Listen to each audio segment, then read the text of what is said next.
Andrew Bolt. Andrew, your reaction to this emphatic win for the no vote?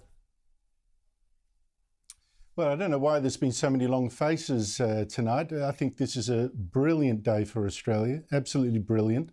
We've defeated an attempt to divide us by race in our constitution. We've stood for the principle of one person, one vote. I think it's marvellous. It seems Australians have seen through the falsehoods of the Yes campaign. I just wonder now how Anthony Albanese can stay on as Prime Minister. I mean, he's put us through this nightmare. He's wasted nearly $400 million of taxpayers' money. He's had Australians at each other's throats. Some of the scenes of some of the polling booths over the last couple of days, like the monstering of Warren Mundine, have been disgraceful. And unfortunately, the poison from all this will survive beyond today. There's going to be a battle to interpret what this vote means. Already, well, the whole campaign, Albanese and others have been saying this is about how nice we are to Aborigines, this is about racism. How can you then say, well, you know, Australians are racist? This would be a terrible blow to young Australians, to young Aborigines, to our image. Albanese has caused all this for nothing, for nothing. A month ago, when it was absolutely clear, 2 months ago, it was absolutely clear this voice would go down, Albanese didn't pull out. He kept going. And he didn't temper his rhetoric about, you know, how this was about being nice and all that kind of stuff. And there's one more reason, too, that he should go. One more reason. He said without the voice, nothing would change for Aborigines. We'd be voting for the same failure. That means he doesn't have a voice and he doesn't have any ideas to improve things for Aborigines, which we all want. And if he hasn't got any ideas, if he's completely out of chocolates, no voice to tell him what to do, make way for someone who can make a difference. So I just think brilliant day for Australia, but the bitterness will remain, and the person to blame for that is Anthony Albanese.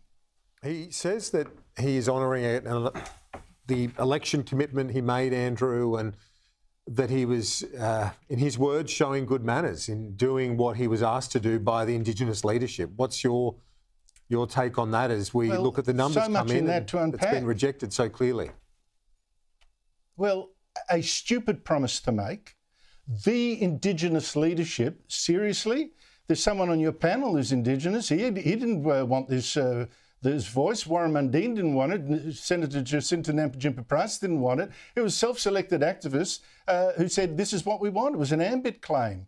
I mean, we've had results coming from towns with big Aboriginal populations that are saying no as well. I mean, who? And this is, don't forget, our Constitution is for 100% of Australians, not 3%, for 100%. And we all have a say in this. We all have a right to have a say. And Australians have said emphatically no. And you say it was his promise, it was a stupid promise, a terrible promise to make in the first place. But at various stages along the process, Anthony Albanese could have pulled out. He could have pulled out, he could have said, I'm not going to put the country through it. The mood, you know, the support isn't there. He didn't do that. Right up to a month ago, he could have pulled out. So, well, not a month ago, maybe 2 months ago, he could have pulled out. He didn't. It's just terrible. And the way he sold it up to polling day itself, that this was a test of our niceness. No, it wasn't. There are plenty of people who want to be nice and generous, but they didn't want us divided by race, and they didn't see how this voice would help. Pretty simple proposition. Andrew, what do you make of the fact that we're seeing these many Labor seats vote so overwhelmingly against the proposition? We're seeing Labor seats in Western Sydney, in fact, right across the board in Tasmania. There is a big cohort of Labor voters that have rejected this today. Well, it's not surprising. I mean, think of it like this. Here is a voice that was proposed for one sector of the community, right, for Aborigines doing it tough. But it was pushed, in fact, by the Aboriginal elite, people who are doing quite well. I mean, you know, you've got people, Sean there is a businessman and pushing it. You know, they're doing quite well. Adam Goods, boy, a lot of Australians would love to be doing as well as him. They were pushing this, but there's a lot of Australians out there, and a lot of them be Labor voters who are doing it extremely tough, thinking, what about us? If you're an African immigrant, doing it tough. What about us? If you're a Chinese, what about us? There are a lot of people doing it tough. So they would be saying, wait a minute, why a voice for them but not for us? And they are Labor voters. And my question for the Labor Party is, I did not hear a single Labor Party MP, not a single one of them say this voice is wrong. This voice is divisive. This voice is racist. Don't divide Australians. Not one. They all went along with it when, meanwhile, many of their own supporters and members didn't want this. Unions as well. We will talk to you a bit later in the program. Let's bring in our panel once again. And Chris Kenny, Andrew says that the Prime Minister should pull the pin, that this is a reflection on him. What's your read on the politics, the fallout of this referendum? Well, I disagree with just about everything Andrew said then, so we could go through it point by point. But one thing I'd like to say at the outset, of course, is we all know that our Constitution has a race power. And the 1967 referendum allowed that power to be applied to Indigenous people as well. That's the important outcome of 67. It put it in. And that power has been used only to make laws and policies for Indigenous people. And under that power, we have native title laws, cultural heritage laws and the like. So the Constitution has special arrangements for Indigenous people, and the idea of a voice is to give them a non-binding say on those issues. So let's just be clear about that. I'm also clear, of course, about the voters rejecting it and accept the will of the people. But what I think's been rejected here is division. And I think the No campaign, they have every right to oppose this. Of course they did. But I think it's incumbent upon our political class, when dealing not just with the Constitution, but when dealing with something as fragile and important as Indigenous recognition and reconciliation, to come at us with some sort of a bipartisan approach, or as close to it as they could. And I do think the No campaign's choice to run on racial division, an argument I don't believe they actually subscribe to, because they say they would legislate a voice as well. And if you legislate a voice, it can't be united. I opposed it on racial division from day one. Yes, but from day one. You did, but Peter Dutton went with it for a year. Now this is the key point. But so did Mr. Howard. But this is the key so did point. Tony Abbott. This is the key point, Peter.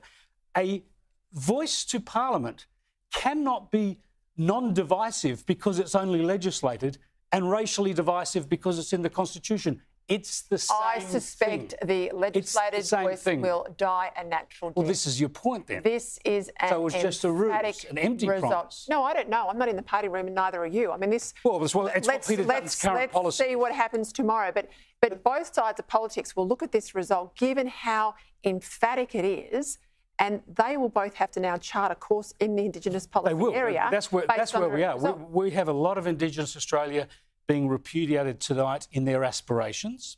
And my point about the key No argument is simply that it is not plausible. You can't say a reform is racially divisive, but say it's something that you would legislate for yourself. You are trying to, again, put this position that every Aboriginal person thinks the same. It's like saying to Michelle and I, just because we're women, we've got to line up on the same view on childcare or the same view on parental leave. This is a ridiculous proposition. But that's been the line from the Yes camp from day one. Anthony and I, they're call flutes out there. Way back, we disagree on this and other issues, including their call flutes today were saying 80% of Aborigines want this, vote for it. Well, they've had surveys like that. The point is, this whole thing of calling it racially divisive is toxic because it is self-fulfilling, and that's what we've seen. Nobody wants to vote for that. We've got Andrew Bolt still with us. Andrew, your reaction to that?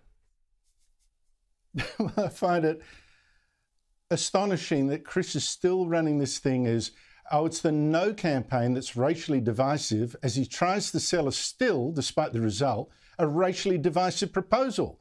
Australians have looked at it and said, this will divide us by race, Chris, and they do not want it. And it's not the No campaign that's being divisive. And you can say, oh, look, there should be bipartisanship. Fine, Chris, why don't you agree with me and at least 55% of Australians on this proposal? Then we will have bipartisanship. Mate, you ran and you lost. You fought your fight and you lost. And maybe I just point out one more thing before you go on, Chris. Could I just get a word in? One more thing. Just one more thing. You had a lot of words on the panel. This is only my second go. Let me just say one more thing.